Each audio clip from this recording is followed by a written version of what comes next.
tsy mahay manompo an'Andriamanitra sy mamona ianareo. Inona moa ny mamona? Tsy hoe vola ihany io, fa ny harena, ny voninahitra, ny laza, ny fahefana. Izany natao hoe mamona. Ary io no tompon'ny olona. Ary mafimafy ny tenin'i Jesosy hoe ny jentilisa no manao toy izany. Ny tenin'Andriamanitra anjarantsika amin'ity Alahady fahatelo alohan'ny Pasika ity dia araka izay voasoratra ao amin'ny filazantsarany Jaona toko fahaenina ny andininy faha-efatra amby roapolo ka hatramin'ny faha-enina amby telopolo. Jaona toko fahaenina ny andininy faha-efatra amby roapolo ka hatramin'ny faha-enina amby telopolo. Koa rehefa hita izany dia toy izao mivaky ny teny amin'ny anaran'i Jesosy Tompo.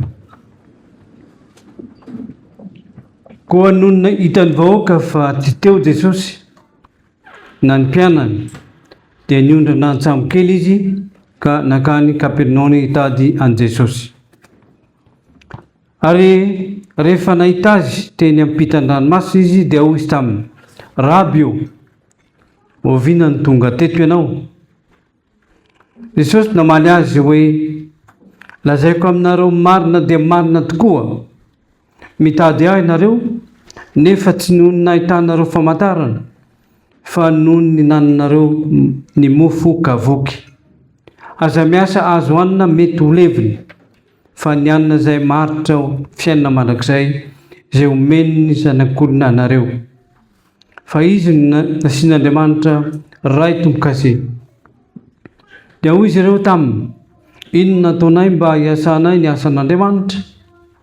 Jesosy namaly ka nanao taminy hoe: izao no asan'Andriamanitra dia ny inonareo izay nirahany. Dia hoy izy ireo taminy: inona ary ny famantarana nataonao mba ho hitanay ka inonay anao? Inona moa ny asa nataonao? Ny razantsika ninona ny manan-tany an'efitra araka ny voasoratra hoe: mofo avy tany an-danitra no nomeny azy hohanina. Dia hoy Jesosy taminy: lazaiko aminareo marina dia marina tokoa, tsy Mosesy no nanome anareo ny mofo avy tany an-danitra, fa ny raiko nanome anareo ny tena mofo avy tany an-danitra. Dia ny mofon'Andriamanitra dia ilay midina avy tany an-danitra ka manome fiainana ho an'izao tontolo izao. Ary hoy izy ireo taminy: Tompo, omeo anay mandrakariva izany mofo izany. Hoy Jesosy taminy: izao no mofonay, izay manadinady tsy ho noana, ary izay mino aho tsy mahitahita intsony. Fa efa nolazaiko taminareo fa nahita ahy ianareo nefa tsy mino.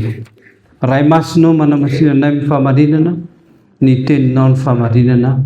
Amen. Ry fiangonana malala, aminareo mandrakarivany ny fahasoavana mampiadanana avy amin'Andriamanitra antsika sy Jesosy Kristy Tompo. Amen.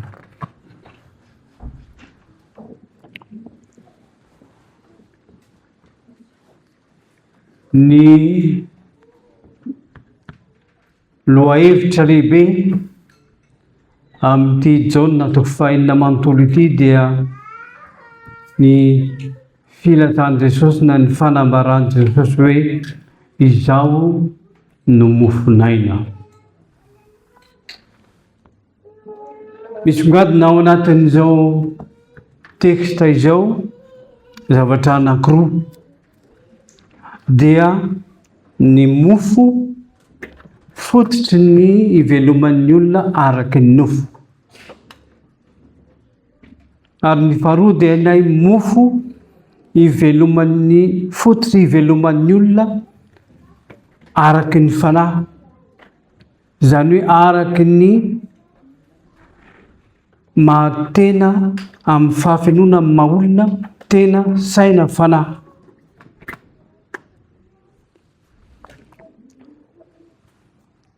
Misongadina ao anatin'izany ireo lohahevitra lehibe anankiroa ireo ao anatin'ity jaona toko fahin'ity.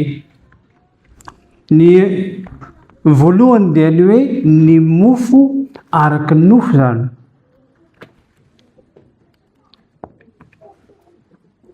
Ity hoe mofo araky ny nofo ity dia zay fototra iveloman'ny olona araky ny nofo, zay katsahan'ny olona, zany hoe ny zavatra material na hoe ny olona materialiste.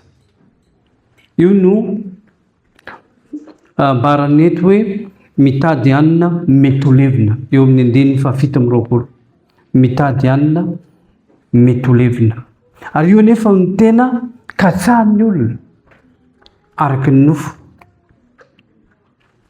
Misy teny filamatra enitsika matetika voakan'ny vavan'ny olona eto Frantsa ny hoe métro, boulot, dodo.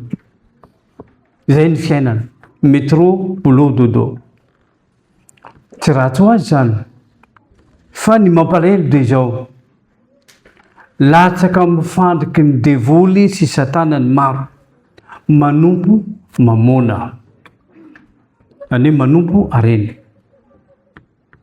na hoy isika hoe manompo vola, manompo vola. Satria alainy fanahy ny devoly fanahy izy, tahaka ny nakany devoly fanahin Jesosy. Nalainy amin'ny zavatra hitan'ny maso, nalainy amin'ny zavatra araky ny nofo material. Raha mandohalika eto an-tranteko anao dia meko anao andao, meny fahefana sy zavatra marentinenty. Alainy devoly fanahy isika ny hoe inona no haninay, inona no tafianay, inona no andoavana ny crédit, andoavana ny hofatrano, inona no andoavana ny jiro sy ny rano sy ny gaz. Fa mahafao anatin'ny sain'ny olona izany. Ka rehefa mandeha amin'ny boîte lettre dia kavana boîte lettre ohatrinona indray zany vola loato. Zay ny fiainan'ilay hoe métro, boulot, dodo. Ao zany anatin'ny fanahiana rehetra, ka dia bambo ny fakapanahy ny olona ao anatin'izany. Ny vola fototry ny ratsy rehetra. Ny vola fototry ny ratsy. Inona zava-misy? Feno fanahiana ny olona, feno tahotra ny olona, very-hevitra ny maro. Inona ny vokany? Tsy mahita tory, marary an-doha. Misy ny sasany ato tena tapaka lanan-drà noho ny tsy fahita tory, noho ny zavatra tetra mivesatra ao an-tsaina dia misy ny tapaka lanan-drà mihitsy azy. Hatria efa tsy zakan'ny olona intsony. Na marofy rehefa marary ianao, rehefa betsaka ny eritreritra ao dia marofy ny ara-pahasalamana. Fragile ny fahasalamantsika ao anatin'izany rehetra zany. Ka raha jerentsika dia maro ny olona sahiran-tsaina tahaka izany. Ka rehefa sahiran-tsaina tahaka izany ny olona dia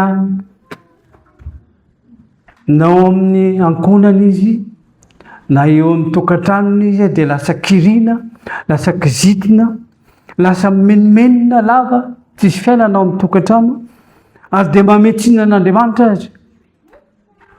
Zay ny zava-misy. Vokany ihany koa dia lasa tia vola. Lasa tia vola, lasa teteny, tsy mahafoy. Fa sitrany aloha avara hoy ny teny frantsay. Lasa mangalatra, lasa manao kolikoly. Zany ny vokan'izany hoe fitiavam-boly zany. Dia mandainga aza, amoronana lainga mba hamitana ny olona. Ary indrindra Paoly apôstôly amin'ny Timothée faharoa, toko 7:1 sy ny 2. Fa aoko fantatrao izao, any am-parany any dia hisy andro mahory, fa ny olona dia ho tia tena, ho tia vola, loza be. Zay tenenitsika teo ny toetra mivokatra zany rehetra zany. Ady amafisiny Paoly io eto amin'ity Timoty faharoa toko fahatelo andiny voalohany sy faharoa ty. Fa ny vola no fototry ny ratsy rehetra hoy koa Paoly apôstôly any amin'ny Timoty voalohany toko fahaenina andiny fahafolo. Fa ny fitiavam-bola io le atao hoe mamona no lara-pamela, lasa priorité absolue eo amin'ny fiainan'ny olona. Dia tahaka ny virgin 5 adala. Virgin 5 adala. Averimberiko manakariva ity fanoharana nataon'i Jesosy ity mikasika an'ireo virgin 10. Amin'ny Matteo toko 5:20 no fanoharana nataon'i Jesosy izany. Ireo virgin 10 samy efa nomena jiro, samy efa nomena solika, samy efa voadio avokoa zay mahavirgin azy. Dia tahaka ny kristianina vita batisa, mpandray ny fanasan'ny tompo, nefa variana sy mandanindany foana ny solika nomena azy ka any efa mitsilopilopy na fofaty mihitsy azy ny jiro. Io natao hoe kristianina sadasada. Kristianina sadasada. Tonga amin'ny fanoharana marigriko zay ambaran'ny Petera amin'ny Petera voalohany toko faharoa ny andininy faharoapolo ka hatramin'ny faharoambiroapolo manao hoe ny alika no miverina amin'izay alohany. Na hoe ny amboa miverina amin'izay efa nalohany. Kristianina sadasada. Maro ny kristianina latsaka ao anatin'izany fandriky ny devoly, latsaka ao anatin'ny fakapanahy izany. Ka sady tsy mafana, tsy mangasika, io hoe sadasada. Dia matimaty zany, dia alohan'ny vavan'Andriamanitra. Araky ny voalazan'ny Jaona amin'ny Apokalipsy toko 7:4. Sady tsy mafana, tsy mangasika, matimaty dia alohan'ny vavan'Andriamanitra. Zany hoe kristianina. Kristianina izy. Vita batisa, mpandray ny fanasan'ny tompo. Nefa mitondra tena tahaka ny jetilisa. Io ilay virgin 5 adala. Hoy Jesosy amin'ny Matteo toko 4:4. Matteo 6:24. Tsy mahay manompo an'Andriamanitra sy mamona ianareo. Ino moa ny mamona? Tsy hoe vola ihany io, fa ny harena, ny voninahitra, ny laza, ny fahefana. Zany natao hoe mamona. Ary io no tompon'ny olona. Ary mafimafy ny tenin'i Jesosy hoe ny jetilisa no manao toy izany. Manompo any mamona. Matteo toko 5:4 alohalohan'ny ity tekstantsika ity. Ilazany Jesosy hoe ny jetilisa no manao izany. Vola sy harena no andemanina, ny mamona zany. Ny kibiny no andemanina. Hoy Paoly apôstôly any amin'ny Filipana toko 4:5. Ny kibiny no andemanina. Miary harena eto an-tany izy. Nefa dia ho levina sy ho lo ihany zany. Sady misy kalalao sy arefesina manimba hoy Jesosy. Izany hoe zavatra mety ho simba, tsy maritra.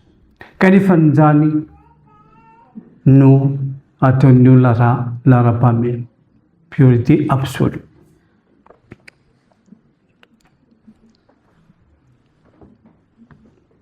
tsy ny vola na ny arena ny ratsy satria hitantsika koa fa misy manan-karena olona manaraka an'Andriamanitra toy ny Abrahama, Joba, toy nylay Josefa Arimatisy, lay manan-karena namboatra ny fahasan'i Jesosy. Tsy ny arena ny ratsy na ny vola fa ny toe-po sy ny toe-tsaina hitondrana izany no ratsy. Raha niteny Jesosy hoe tsy ny mofo ihany iveloman'ny olona fa ny teny rehetra izay aleoko ny vavan'Andriamanitra, tsy miteny hoe tsy ilaina ny mofo fa tsy ny mofo ihany izy. Tsy ampy izany. Mateo toko fa 4:24 nilazan'i Jesosy izany. Fa izay itoeran'ny arenanao, ny mamonanao, dia ao koa ny fonao. Hoy Jesosy. Mateo 5:20. Fa izay itoeran'ny arenanao na ny mamonanao dia ao koa ny fonao. Io le fo. Ratsy satria itoeran'ny mamona. Ny sampy zany.